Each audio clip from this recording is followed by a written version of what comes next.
So as Angelique said, my name is Dominique. Thank you so much for being here today. I know it's very beautiful out, but it's a privilege, real privilege to be here to talk to you a little bit about UBC's Asian Canadian and Asian Migration Studies program. And like Angelique was saying, it's actually, for me, I'm a teacher candidate, and so I'm in the Faculty of Education. So right now it's actually spring break for students. And so when I was preparing for this conference, I was thinking about audience, and I was like, do I prefer talking to 30, 14-year-olds who'd rather be on Snapchat, or would I rather be talking to all of you people? People who, are probably wanting to be outside, but we'll kind of find out in terms of audience how I do. But it's been interesting. It's kind of vacillating between these two worlds of being Miss Bautista and also being Dominique. But the experience is similar insofar as it's bringing about conversations about diversity and intercultural understanding within the context of an educational setting, whether it's a university classroom or if it's a high school classroom.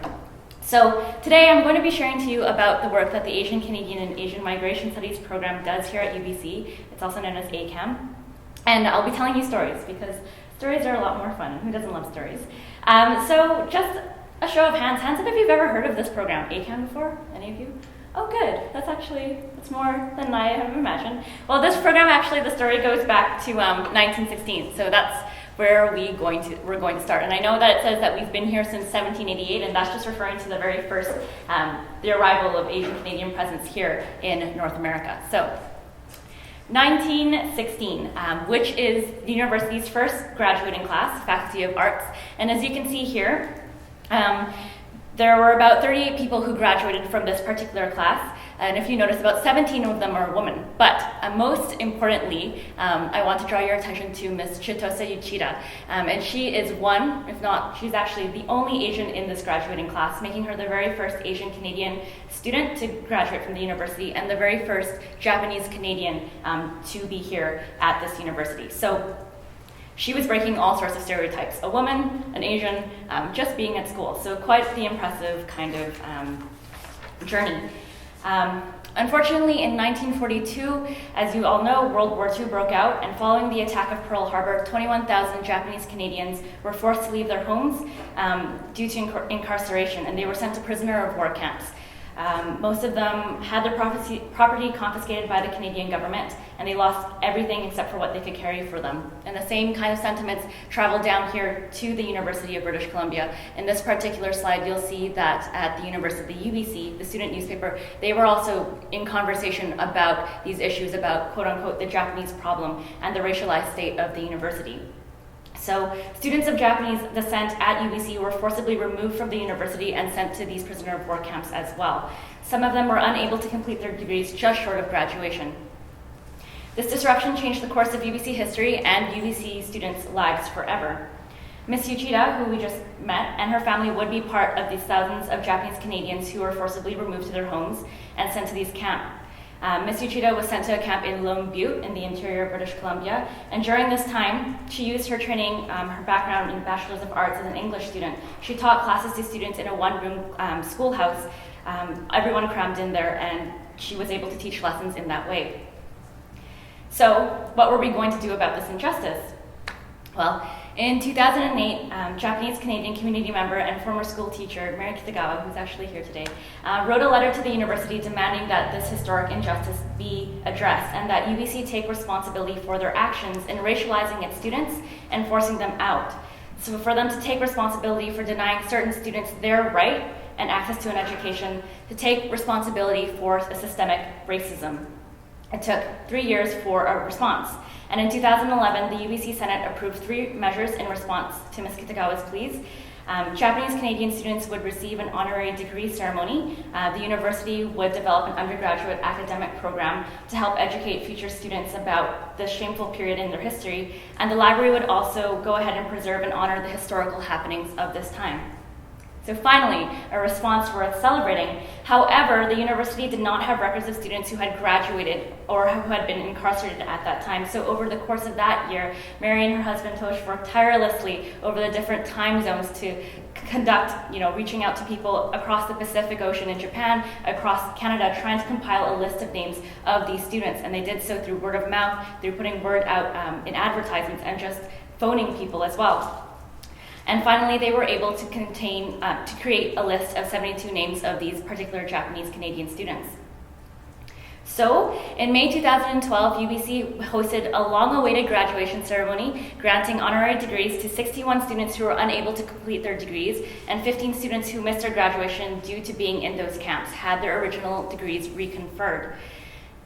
It was a great day for celebrations for the 72 Japanese Canadians and their family, many of whom had waited their entire lives to cross the stage. But it was also worth noting that many of them had passed away by this point. And so if you think about if we had moved faster, if the university had thought about these kinds of things and the issues of the communities, we would have opportunities to confer degrees to all 72 students as opposed to family relatives who came in their name. And then, of course, in 2014, just as UBC Senate had proposed, the first graduating class of UBC's Asian Canadian and Asian Migration Studies program was born, and I was very fortunate to be a part of this program. And for the first time, UBC through ACAM brought together a community of students interested in topics relevant to them and their experiences in deeper histories of Asian communities. And I mean, finally, right? I mean, students of Asian descent had been on campus since the very beginning, since 1916, as we learned with Miss Uchida. So last May 8th, was a very emotional day that I was very fortunate to be a part of. It was incredibly surreal. Elders and community members, they came to the graduation and they congratulated us. And when I thought about it, it really wasn't so much about my own graduation, but more so it was the community's graduation. The fact that it was the community's day to celebrate years of struggle that they had been through, that the histories of their stories were finally going to be heard, and their experiences were going to be recognized, because finally, for the first time, through ACAM, these elders and these histories, these marginalized voices, had a seat at the academic table, particularly at an institution at UBC where students could learn a little bit more about these pasts and what we could do in the future. And so the story of the 76 Japanese Canadian students would be something that the university would have with them and carry with them through the rest of its history, because this was our shared history, the university's history, the city's history, and the country's history of racist exclusion.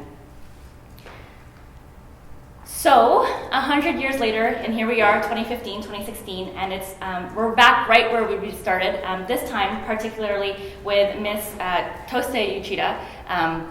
And I had the pleasure of meeting her niece, Miss Jane Uchida, this past summer. And she welcomed me into her home, and she told me about her aunt and her experiences with UBC. And that's how I found out that story about her being the very first Asian Canadian graduate, the very first Japanese Canadian graduate here at the university. And so these are the kinds of stories that ACAM's Alumni Centennial Project has been engaged with in the work that I've been doing this past year. It's been looking at the university's history over the last 100 years and looking at this very often untold perspective from the Asian Canadian perspective. So what was the university like 100 years ago? How were the experiences of those before us very different, and how did they shape those experiences of those of us here today? And I've been really blessed with the opportunity to, talk to members of the communities and elders and hear their stories and watch their faces light up with joy as they recount countless memories, or tearfully as they recount the passing of time. And I go home with my mind kind of swirling with all these stories and thinking about my own experiences, and I reflect back. Thinking, for example, that I was so fortunate enough to play in an undergraduate basketball co-rec league here at UBC. And I think back to how that particular experience of being able to play basketball at a university level as someone who is a person of color is deeply rooted in the history of exclusion, when the university prevented anyone of Asian descent from playing on any varsity league because of their exclusionary, discriminatory notions. And that's actually the reason why UBC's Chinese Varsity Club was born, as an avenue for Asian Canadian students to play varsity sports in their own way. And so just thinking about how these own experiences in the past, how they inform the present and what we can do in the future as an institution, how we can move forward in addressing these pasts. And so it's about time, really. It's about time because we are constantly racing against time, and ACAM's work is so deeply rooted in stories and oral histories that rely on elders in the community. And as their memories dim, what of their histories? How do we value and preserve the past as it informs the present and the future? And how long will we wait to have these conversations before it's too late and time runs out? This particular narrative of the 76 Japanese Canadian students who were racialized and incarcerated is more than just a story. It was an actual reality. But what can we learn from it? And why isn't it told? Why isn't it widely known within the greater narrative of UBC's long history? So I'm very fortunate to be doing this work, and even though it is entrenched in a very dark history, one that is often untold and unknown, I'm very proud to be a graduate of ACAM. But what of UBC? Because while there is much to celebrate, I do believe that there is a lot of more work to be done as well. Like I said, shockingly, the story of the 76 Japanese Canadian graduates has been lost within the greater narrative of UBC. And what about their legacy? So it's about time we've had conversations about these unknown histories, and it's about time for individuals to acknowledge the fact that there's so much that we don't know, but that we're willing to learn, because as a system, we need to move together to acknowledge responsibilities for a dark past in pursuit of a change.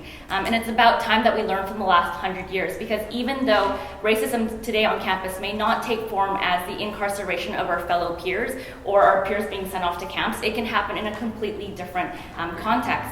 And what can we do to prevent the atrocity like 1942 from occurring again?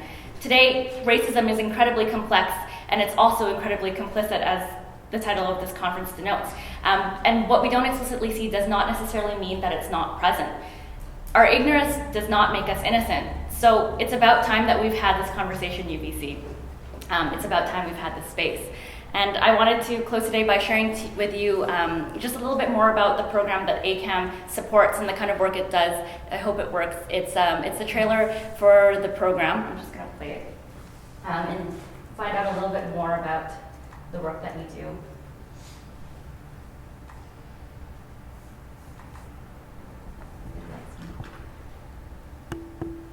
Oh, I don't know if there's sound actually. Sorry. There should be.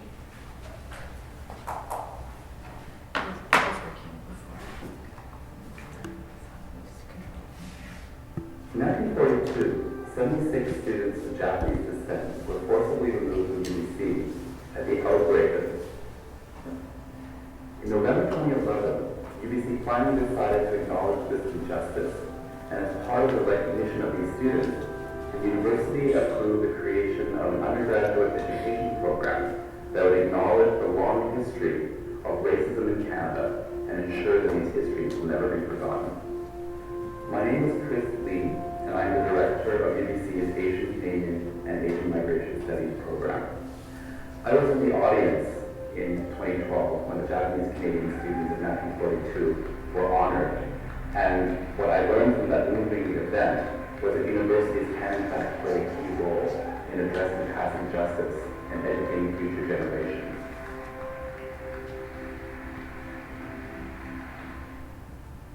The Asian Canadian and Asian Migration Studies program offers an undergraduate minor that explores the history and cultures of Asian communities in Canada in the context of global migration.